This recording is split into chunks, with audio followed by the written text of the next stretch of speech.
It was pretty clear when we first arrived here. We didn't see that many apartments. But the moment we stepped in and saw the concrete ceilings, the massive floor-to-ceiling windows, and that incredible view, we were sold immediately. We didn't need to see much more. There was an instant connection.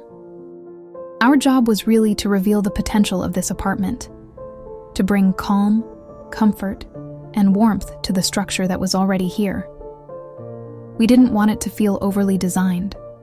We wanted it to feel natural, like the space was always meant to look and feel this way.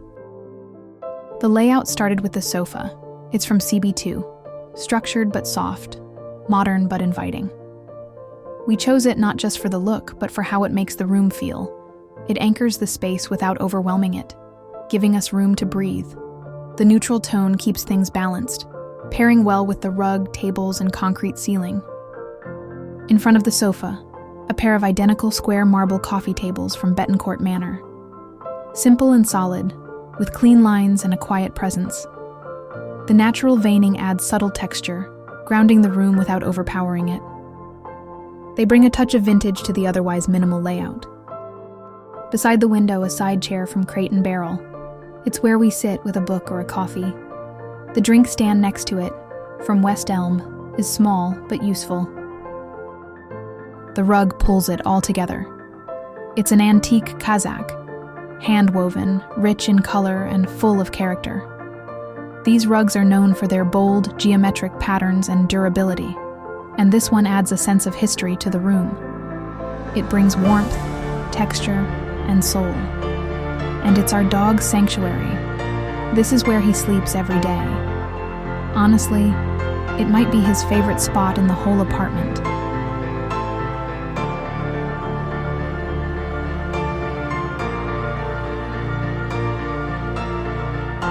The Credenza, from Crate and Barrel, adds both form and function. It has deep drawers where we store our dining set and plates, keeping everything organized and easy to reach. Its clean lines help the wall feel calm and intentional. Above it, the Samsung frame TV blends right in. When it's off, we set it to display artwork, so it looks more like a painting than a screen. We kept the top styling minimal: a few books, a marble knot, and a vase. Just enough to add texture without clutter. Next to the TV, we added a wall sconce from West Elm. Simple, sculptural, and part of a matching pair. It adds form and balance to the wall. The floor lamp, also from West Elm, stands next to the sofa, tall and understated. Its curved shape mirrors the wall sconce on the opposite side, creating a quiet echo across the room. We liked the idea of having two matching pieces, different placements, same design language. It helps tie the room together without drawing too much attention. That was a quick tour of our living room. Subscribe to follow along, and thanks for being here.